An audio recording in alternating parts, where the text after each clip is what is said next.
Chewe! Tingnan natin kung ibibigay nga ba kay Chewe ang Bruno at ang Faramis para kay Sans. The Novaria is banned this game. Hindi natin makikita ang kanyang ginawa nung game number 4. In Onyx Indonesia, magiging crucial ang first 2 picks nila dito. Actually, pwedeng umi-style points ang Onyx dito. Pwedeng mamaya na sila pumick ng Golden kasi meron pang Haren. Si, Nabigla ang panggulat mo para early game. Oh. Ayan na nga, style points. Ayan na naman,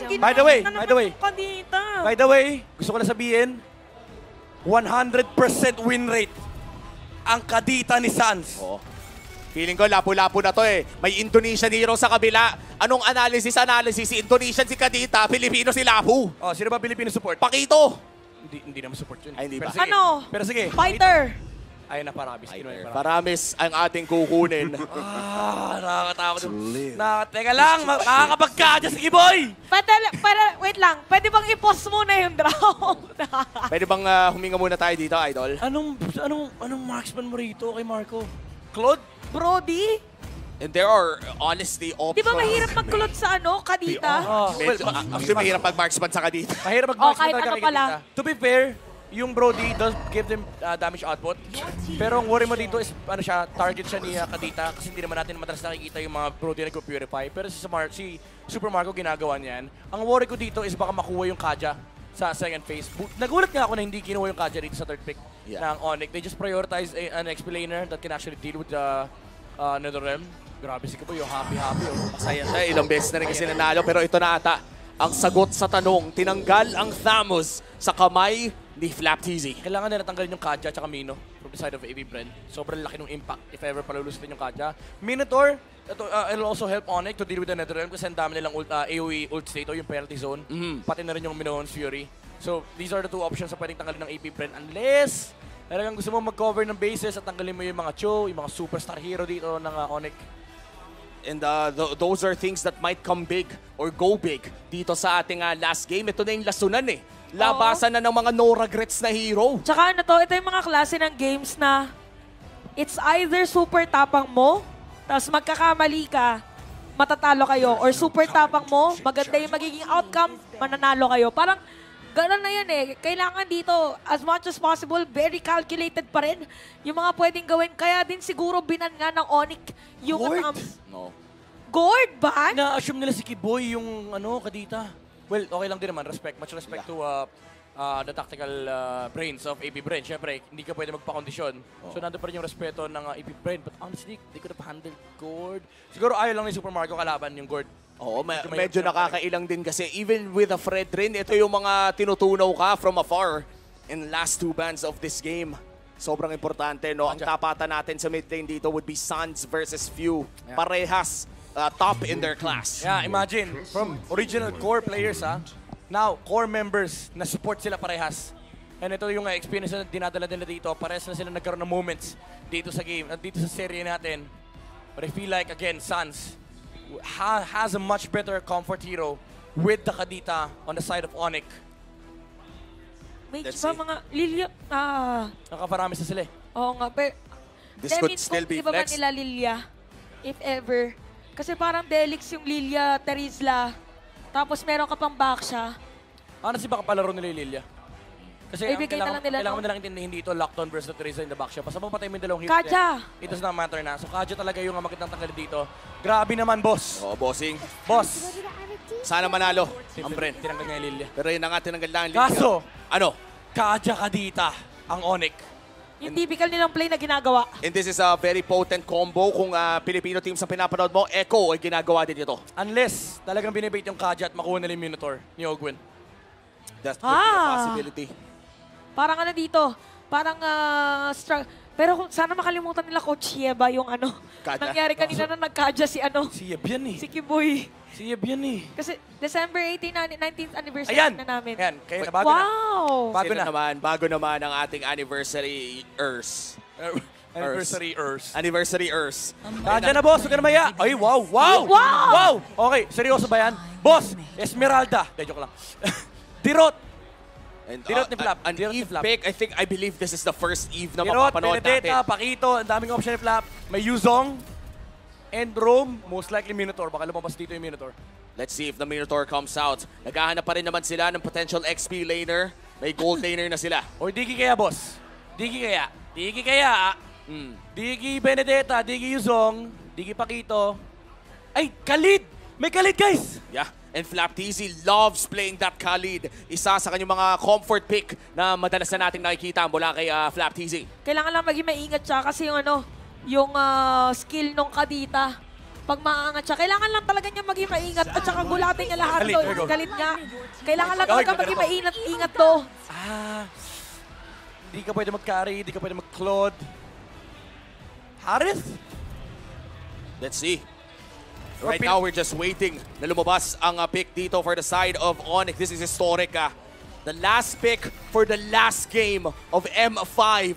Dito natin makikita kung sino nga ba ang makakalamang ng drafting phase pa lang. Ang pinaka-super pick dito, ang pinaka-super risky pick dito is yung Claude.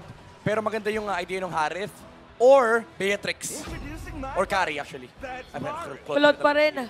Although, sa lineup na to ng dalawang teams natin, we could say that this is a type of team composition wherein expected na talagang team fight-centric na may halong magsi-split push. Yeah, pero matindi ang early game presence ng AP Bren.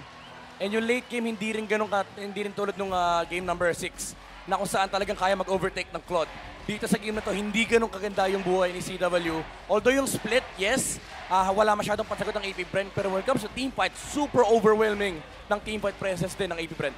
AP Bren, after a grueling last 2 games, kanina pang isang 1 win na lang ang kailangan nila para ma-secure ang kampyonato.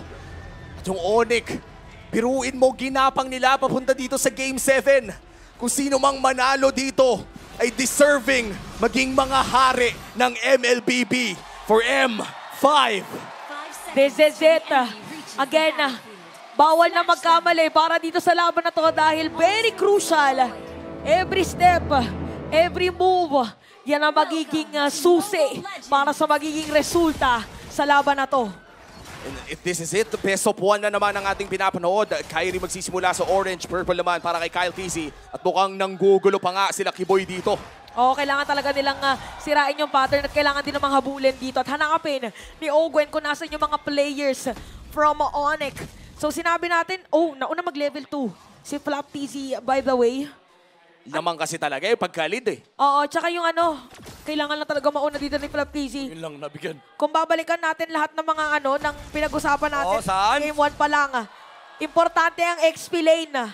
Si Sans dito mapipilitan na umalis at makikita niya si Few hindi muna magki-clear para maiwan na si Sans. Naprisan ng wave. Oo, napicturan. Flapteasy.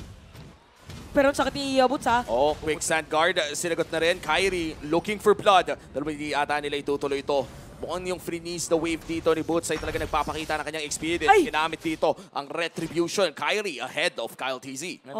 Narito rin naman yung malaking Kramer. Pero ang nakulang ni Kyrie dito is yung balik. Level 4 naman sila both for the first start. Pero importante dito yung ginagawang protection ni Kyrie dito sa XP lane. Dahil, ang ganda rin nung ikot ni Flap. Pinanish niya yung mid lane. Pero ito rin yung punish usually nanggagaling sa mga magagaling na XP laners. Yung hindi ka pa nakakatawid, pinapunish ka na.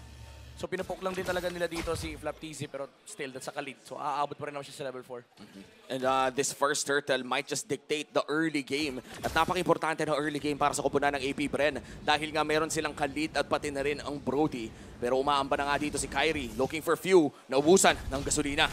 Okay, dito sa may bottom lane. Napaganda pag-heal pa rito kay Few.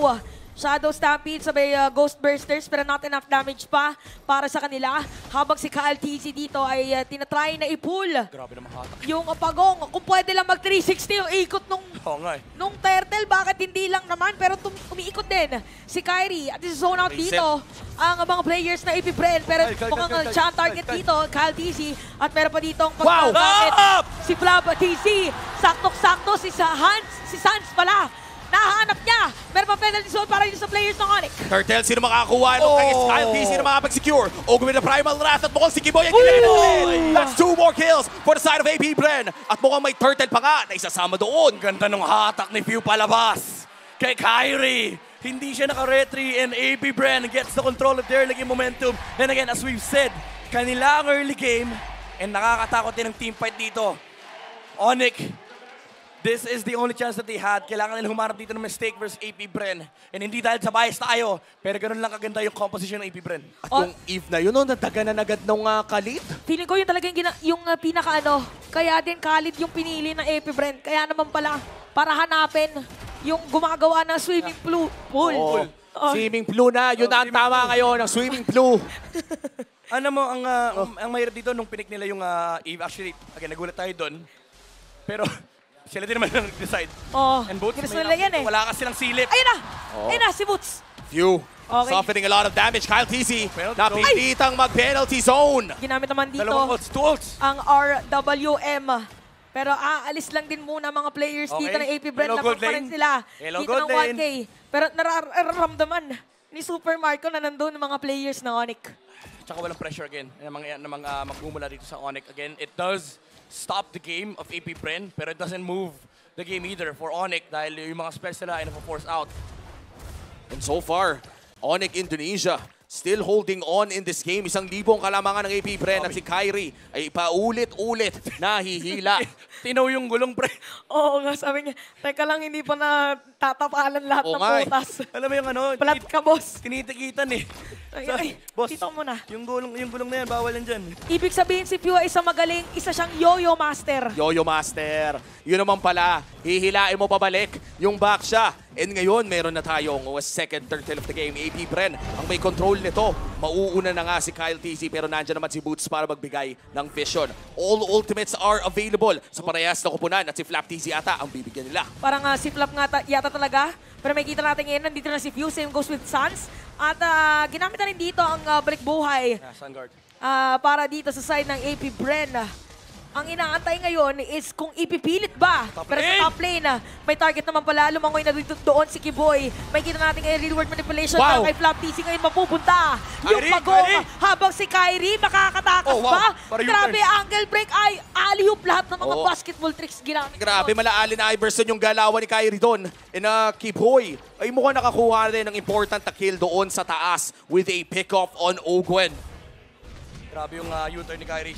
Illegal yun, by the way, yung 180 U-turn. Oo. Pero ang lupit ng ankle break niya, but still, it wasn't really enough to secure the turtle. Na-miss din yung timing ni Kyle TC rito with the retribution kasi nandun yung penalty zone. Pero yung Raging Sandstorm, sakto-sakto.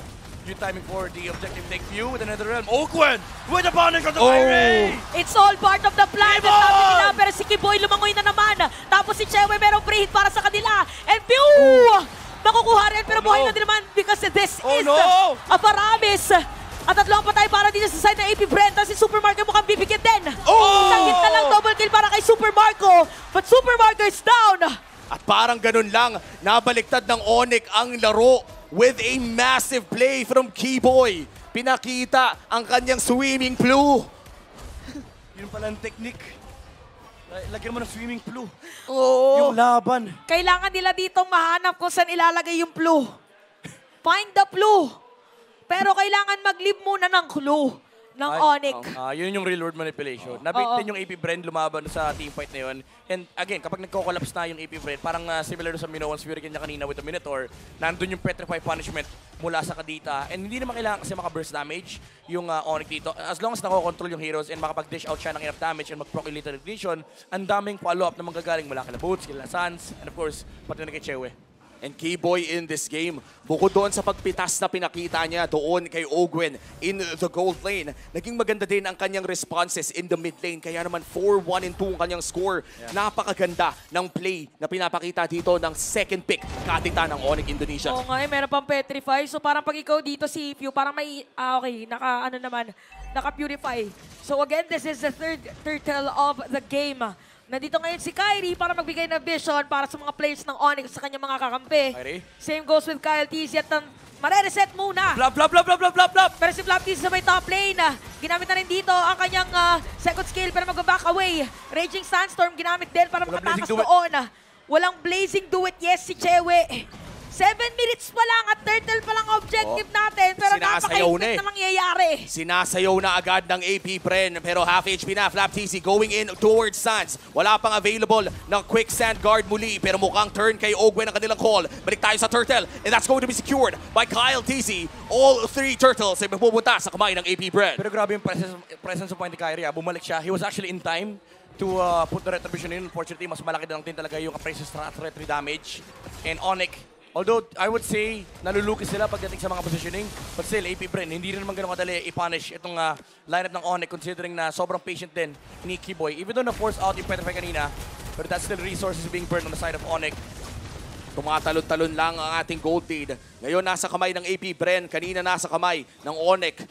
Ito na ata ang pinakamalapit na serye na napanood ko Oo. sa M-Series. Ito na rin yata yung pinaka-intense kasi alam mong pwede magbigayin yung dalawa. Ito yung totoong parehas lamang. Oo, parehas silang lamang dito. Parehas din lugi. Oo. Lahat na. Parehas na kayo magaling. Sige na. Oo. Best of the best. Oy! Best of the best talaga. Pero may kita natin, Super Marco, makakasira ng Torre. So yun pala ang ginagawa na AP Bren. Sumasalisi. Oo, Torre lang pala muna. Pero- Never mind the team fight. Torre lang talaga. On the turret. Pero kailangan na nila magsimula. Kailangan nila magsimula ng macro objectives dito, especially the tower objectives. Kasi humahap din na rin yung Eve tsaka Kadita. Yan, ito naman yung advantage na meron kang tank jungler, no? You are able to do this sort of like yung post 5 na Navaria, na kung saan yung dalawang mage, sobrang sakit niya sa late game. And very crucial itong item pickup ni Eve, yung glowing wand. HP-based damage yan. So mararamdaman ni Kyle TZ, pati na rin ni Few yan under the Netherrealm. So hindi pwede maging masaya ang AP Brand considering na ang daming HP-based damage from the side of Onyx. Tignan mo yung gulat na damage dito kay CW. At mukhang mag-aabang na naman ng next big team fight dahil ang Lord 20 seconds na lang bago lumabas. And Onyx, they're gonna get Sands here. May Raging Sandstorm na rin. Nahanap na nila si Sands! -1 ngayon. Kiboy! Para sa side ng yun lang. Onyx. At Yun baka lang, si Kiboy Naton. makakatarget Hindi ng nakalangoy! panahon. Hindi na nakalangoy pa! Paano makakalangoy? Mali Eh wala nga yung blue! Mali yung combo ni Kiboy, boy! Ulti muna bago Petri para immune! Tapos ang nangyari doon, umaga na naman yung New Year niya. Yung Tumalon full na party napunta sa Christmas. Dahil dyan, naririnig ulit natin na sigawan ng mga tao dito sa ating venue na buhayan na lakas. At isa sa mga bibigay na lakas, kinukuha ngayon ay AP Bren yung Lord. Ang Lord ngayon mukhang libre nang masesecure ng AP Bren. Yeah. This is the first Lord of the game, secured by the Bees. And this is fast momentum shift for AP Bren. Remember, meron silang damage. They also have protection. Kailangan lang nila maiwasan dito yung punishment na magagaling both from Kiboy and Boots. But they have decent frontliners for AP Bren to do that. Nandyan yung Fred rin, nandyan din yung Khalid. And of course, do not forget yung Edith. Kahit parum yan, nagiging secondary damage dealer yan. And grabe yung yung face check doon ni Kyle TZ. Yo! Nakuha ng isa. Pero si Super Marco, maganda ang kanyang pagpwesto muli. Pero si Few ata ay delikado. Grabe, purify lang. Ginamit niya yung purify niya para makatakas doon. So ibig sabihin, pwede siyang targetin ni Kiboy. Actually, maganda to para sa side ng Onyx kasi meron pang petrify nga pala si Kiboy at si Mafew ang pwedeng kumounter doon sa supposedly play nila. But yeah, Lord will march in dito sa may bandang ibaba. Yeah, pero this is the first time na makikita ng Onyx na mag-group up dito AP Bren. Problema actually yung Netherrealm. And yung Netherrealm na yun ay kailangan talagang abangan ng Onyx. Dahil pwede silang gulatin. lane! At yung top lane, nakakalibre lang si Super Marco. That's going to be another turret going to the hands of AP Bren. Oh, I like this build up from Flapteasy. Meron na siyang rose gold. Wow. Survivable na siya agad sa Kadita. Actually, pwede niyang dive in yung lineup dito ng AP Bren. Tapos gamitin niya kagad yung Sun Guard. Even if ma-cancel, okay lang. That spell's being burned from the side of Onyx. At yun ang gusto mo if you're Flapteasy. Turret na naman ang target dito ng AP Bren. Ayan na. At unti-unti nang nakokontrol ng AP Bren ang Land of Dawn. At unti-unti na rin ngayon na napapigilan ang pwedeng puntahan ng mga players ng Onyx ngayon. Isama mo pa yung Torre nakakasira lang dito sa may bandang ibaba. A 4.6k gold lead for AP Bren. 2 games nang na-deny mula sa championship. Pero ngayon lamang ang AP. Mukhang magkakaroon ng Irene! invite yata. Nakabang dito Shadow Stampede. Medyo mapapalayo. Mangangalahati yung buhay doon at ginamit na din ng Turtle Opo! Oh my Madami God! ng tamaan pero On the road, on the napakalayo. road. Na-counter nga lang din naman ni Flapteasy dito. Yung paggamit ng real world manipulation. Lumakoy na Kiboy! rin. Si Boots dito. Mukhang makatatarget pa nga nila. Ginamit Open. na rin Torn. Abort. Memory at isama mo pa Oh! ngayon. Si Kiboy! Dalawa na wala para sa side ng Onyx Indonesia. At tuloy-tuloy lang para sa AP Bren dahil wala pa namamatay sa kanila. Ang control ngayon ng AP Bren ay kailangan ng respetuhin ng Onyx as the gold lead goes to 6k. Nararamdaman nyo na ba? Nararamdaman nyo na ba, Pilipinas? At unti-unti na nga kumakatok. Nararamdaman natin ang konting pagkatok. Pero sa pagkatok na yon, pipilitin pa rin dumepensa ngayon ng Onyx. Kung ikaw si Kiboy, at matalo ka dito, hindi ka makakatulog mamaya. Hindi niya na-petrify yung AP Bren. And that allowed AP Bren to return the favors and win that team fight. And again, sobrang crucial nun kasi napakabilis mag-wrap up ng momentum ng AP Bren. Suddenly, you find yourselves in a situation where isang stun lang, kaya kang patayin ng Brody. This is a very, very dire situation if you're Onyx Indonesia. Pero wag natin kalimutan, guys.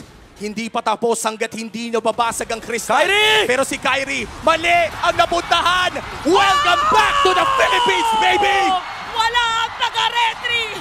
Dito ng Onyx! Ginamit na Keyboard! yung manipulation. Sabat na ito para sa Keyboard, kanya. keyboard, keyboard! Pero paglangoy, napigilan Netherrealm! Nagamit na rin yung Netherrealm na sinasabi natin Bye, pang bye. counter.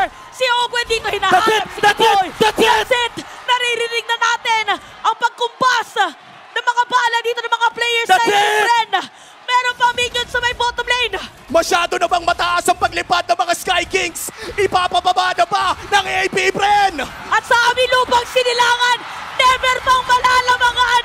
Nagtatower lock na ngayon. At AP Bren, ang patunay na tayo ang tahanan ng pinakamalalakas na Mobile Legends Bang sa buong mundo. Ang kampiyon ng M5, AP Bren!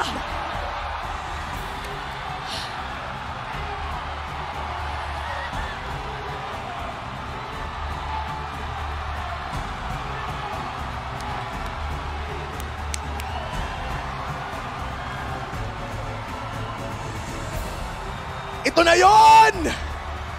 Kampiyon na muli ang Bren! Two-time World Championship you, pati si Flap TZ! Natapos yung World Tour! Bumalik sa Pilipinas! Marami ang kasiguraduhan ngayong gabi. Pero may isang sagot sa isang katanungan. Tuloy ang PH Dynasty! Never matatapos! At hindi na ulit questionin! Matatapos ang taong to ng kampiyon pa rin. Host country! Maraming salamat sa pagsama sa amin dito. Kami nga pala si Umi Midnight Chantel. Punta na tayo kay Mikey at Mara.